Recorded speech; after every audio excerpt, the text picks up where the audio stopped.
Gwan Delilah is a good song. There, I said it. Mr. Drake hater is going to say that I think that is a good song. I think it's a very important song in Drake's rehabilitation. It is a first and very bold step towards recovering something after the beef. If you haven't seen it, punch yourself in the face, but a couple weeks ago, Justin Hunt, the company man, and I discussed over on his channel how can Drake rehabilitate himself. And it really centers on the issue of who is Drake at all. Like, he needs to show himself. It's not about like pushing the red button and really getting Kendrick and refuting everything. It's about showing who he really is, because we don't know. We just don't know who Drake is. He's so busy trying to be all things to all people that he ends up being a nowhere man, a nobody. He is so Canadian and American. He is so black and white. He is so Memphis and Toronto. He is so all of these things all at once that we don't know who he is. So he can either reveal himself emotionally, which I think we can say Gwan Delilah does not do, but he can also just sort of talk about who he is and where he's actually from. His Canadianness. Certified Canada boy. That's what we need next. And I believe Gwan Delilah does that.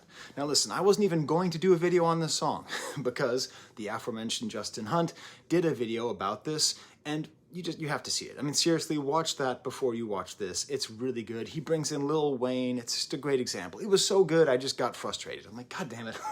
I don't have anything to say. And part of what made it so great is that he brought in actual Torontonians, actual Canadians, the We Love Hip Hop Network. Okay, I'll include a link to both of those down in the description. And if you're from Toronto, if you are clued into the Canadian comedy and hip hop scene, okay, now listen, Canada is not necessarily the greatest place in the world for hip-hop, but it is one of the greatest places in the world for comedy. And what they were able to do was explain that this song isn't really even a song. This is a good song. Is it even a song? That's the question. It's not. It's a joke. It's tied into a long history that goes back years of a certain kind of Canadian humor that makes fun of this accent. This heavily Caribbean-influenced Toronto slang, which sounds like this. It's satire. And there's many videos that are like this, and that's what Drake is doing.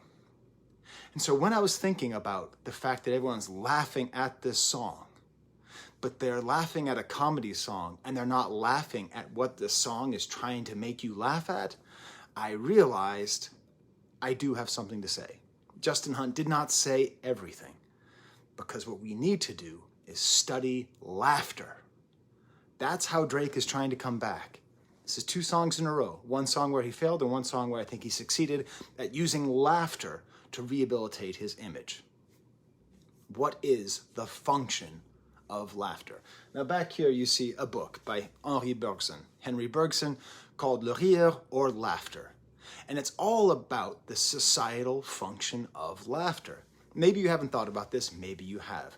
As he says, pour comprendre le rire, il faut le remplacer dans son milieu naturel, c'est-à-dire la société. Okay, I'll stop speaking in French. Maybe you're not Canadian and you haven't had to take 12 years of French. In order to understand laughter, you must put it in its natural element, which is to say, society. Laughter must have a societal function. Every time you laugh, you are laughing in a society. There is a cultural context. You cannot divorce laughter and society. Now this goes way back actually to the 17th century, different Frenchman named de Saint-Ul who used this Latin expression, which for me is just as important as cogito ergo sum, castigat ridendo mores. Laughter corrects behavior.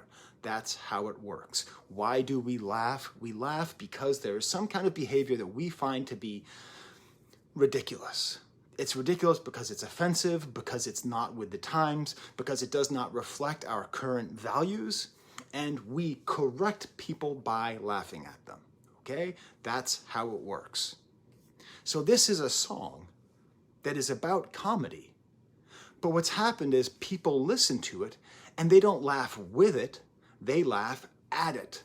That laughter is an attempt to correct Drake because, oh my God, Drake, are you using a Jamaican accent? Did you not hear Kendrick specifically tell you not to do that? How oblivious are you, Drake, you silly idiot? You culture vulture? Ha ha ha. We laugh at it, and I am totally part of this. Before I saw the We Love Hip Hop feature on the Justin Hunt video, I was laughing at the song because Drake doesn't show an understanding. He doesn't get why are we laughing at him? Because he's trying to pretend like he's Jamaican.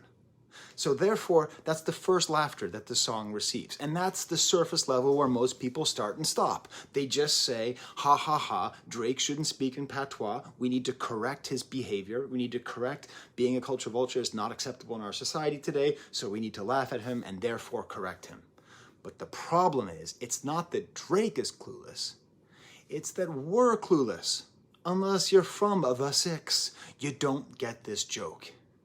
Because it is an inside joke. Inside joke. Go back to Bergson, okay? He explains that our laughter is always group laughter. Because laughter is always in a society, it is always in a group. Now, he makes this great point that basically laughter, it can expand, right? Like the size of that group can expand. So an entire country can find something funny. All human civilization can find something funny. All people in the West can find something funny, specific, or even a group of friends can find something funny. It exists inside of a circle. All humor, all laughter exists inside of a circle. And that circle can be as small or as large as you like. But the circle is always closed. Gwan Delilah is a closed circle joke. Bergson tells an example. Let's imagine you're sitting down, maybe you're like in a train car, and the people next to you at a table are telling jokes and talking, and they are laughing so hard. And if you understood the joke, if you were a part of their society, of their culture, of their circle, of their community, you would laugh. But you are not a part of that community. Therefore, you do not laugh. This song, Gwan Delilah, is sitting at a table, and it's Canadians. It's people from the very Caribbean city of Toronto laughing about something that they've been laughing about for years, which means that Drake himself, through this song, is reinforcing his community, his Canadianness, his connection to his city. It's not a song, it's a skit, it's a sketch. It's like a Saturday Night Live sketch, or I guess to be more culturally appropriate, an SCTV sketch. It's not a song. It's a terrible cover of a terrible song. Snow Day, the person who ostensibly wrote all the song and is the person responsible, is not a musician. He's a comedian. It's light, it's funny, it's filled with very Toronto-specific references. I mean, just off the bat, Drake talks about being late in bear traffic. Now listen, I'm going to admit that I heard bear traffic and I thought, listen, I live, a couple hours away from Toronto. I'm up here in Rochester. But the joke about Canada is that it's all just filled with moose and meese and moosin and badgers and beavers and bears. So when he said bear traffic, I was literally picturing Drake driving around in a Maybach with his little Maybach gloves and kind of behind a bunch of bears. But not really. I mean, this is the thing. If you know Toronto, and I know Toronto pretty well because every time I want to go to a concert, no one comes to Buffalo, no one comes to Rochester, they all go to Toronto, so I go across the border. I live 3 hours away from the Air Canada Centre, from the Rogers Centre, whatever the hell it's called now, from the CN Tower. On paper. In reality, I'm 4 hours away because there's always so much traffic. All just right off the first line. And then, of course, the slang that he's using, the Crody slang and all that. But, I mean, if you go even further with the song and listen to the rest of the song, I don't really understand because I'm not really from Toronto, but the things that I know about Toronto that are reflected in this song are legitimately funny. Snow Day's lyric, if you're trying to hit a lick on the TD, RBC, Social Back, RBC, CIBC, PC, Financial, holler at me. He's going through the names of all these banks. If you've ever been to Toronto, downtown Toronto, I'm sorry, please, if you're from Toronto, please close your ears. It's kind of boring. because there's too many banks. There's so many banks in Toronto. There's so many banks. I mean, of course, there's a lot of great culture, but there's more banks. And they're all TD, Toronto Dominion, RBC, Royal Bank of Canada, Social Bank, RBC, CIBC. I don't even know all these things. So it's this little joke. Don't be moving tough because I will call your Scarborough bluff. You know, Scarborough is a part of Toronto, or a town right outside of it. He talks about Mississauga. All of these jokes are very specific and located. And the more that we laugh at this song, the more you laugh at Gwan Delilah, the more you reinforce that you are outside of the circle. You don't get the joke. He has a community. This is his community. Now, Mr. Drake hater that I am, Mr. Biased, allegedly so, let's go back to the fact that just a week ago he did that terrible song with Sexy Red. Okay? Why didn't that work? He was trying to be funny. He took the BBL Drizzy beat, right? Like, that's funny. That's showing kind of like self-awareness. But the problem was he used that beat, and then in his verse, he reinforced all the things that we're trying to correct. We're trying to correct his terrible colonial nature and references towards slavery. We're trying to correct the way that he uses women. And then the song just did it. What that song reminded me of is like, so, you know, bullies use laughter, right? Like, bullies aren't always about fists. Sometimes bullies are about words. And sometimes, like, if you remember back in school, someone might be getting made fun of, and they don't know what to do. They get trapped because they don't really understand the joke. They know that they are the subject of laughter, but they don't know how to turn it around. So they do something to make it worse. I'll give you an example.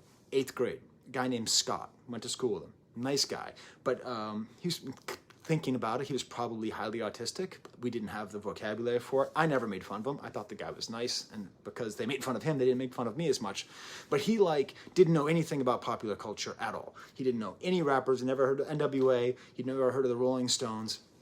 And so there'd be this terrible thing where people would go around him in a circle, and they would make fun of him. And they'd say, "You are a geek. You are a geek." And one day, Scott comes back, and they call him a geek, and he thinks that he has it. He goes, "I am not a circus performer who bites the heads off of snakes and chickens." So he went back home, and he looked up what a geek was, and he thought that that was going to, through humor, diffuse the situation. He didn't understand that that just reinforced the fact that he wasn't cool. Now listen, now I'm older, that's a fire response. That is the best possible response you could possibly give. But the issue was, there was a circle, and that circle knew about pop culture and wore Nikes, and that part of the culture knew all the lyrics to F the Police, and that part of the culture was excited for the Rolling Stones tour, and Scott was not in it. And the more that he tried to like play along, the worse it got. That's what it was. That's what the song with Sexy Red was. It was him trying to play along, but not understanding what we were making fun of him for. Which is why Gwan Delilah is so delightful. It's Gwan delightful. That's my one joke. Please appreciate it. And to close things out, what is it that made Kendrick win the beef? Right? If I just ask you one question, okay? When did Kendrick win the beef? Now, don't lie. It was with Not Like Us. It was with Not Like Us because it was funny. It was filled with that kind of laughter that punishes. A minor, I told the story. I was holding on to my baby walking up the stairs, and I laughed so hard I was afraid of dropping my baby because it was so funny. I was laughing at serious assault of the actual kind, okay? Certified lover boy, certified. You can finish it. You can finish that sentence. Kendrick knew that you had to tag everything. In order to completely kill him, you had to make him laughable. And by making him laughable, you are ensuring that he is outside of that circle. He is not like us. Not like us. Us is in the circle. Us who get the joke. Now, there's a lot of us's, obviously. The us might refer to hip-hop culture, might refer to Black American culture, might refer to all these things. But in the context of every single joke at anyone's expense in the history of humanity, you can tag it with You are not like us because you don't get the joke. What makes Gwan Delilah so wonderful, what makes it so wonderful is he's been told he's not like us. And with this song, he says, you're not like me. You're not like us. Us from the Six. This inside joke means that he has a circle and it is stronger. The more we laugh, the more we reinforce his community and his belonging to that community. Well played, Drake. These are my Patreons. I never give them shout outs because I never think that these videos are serious enough, but then they always get so many views. So just thank you to all my Patreons. If you like my videos, you can smash like bucket, subscribe. If you put an AVAA, it stands for awesome video as always, and I'll always heart that comment. All right, I'm going to open up the plug bag and say, there's the camera.